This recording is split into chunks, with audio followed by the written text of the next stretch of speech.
નખત્રાણા તાલુકાના ડુંગરો વચ્ચે વસેલું નાનકડું ગામ અજોરિયા વાંઢ આજે આખા કચ્છ માટે મિસાલ બની ગયું.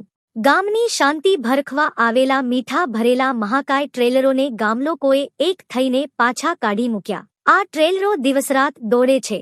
ધૂળની ડમરીઓથી આખું ગામ ઢંકાઈ જાય છે.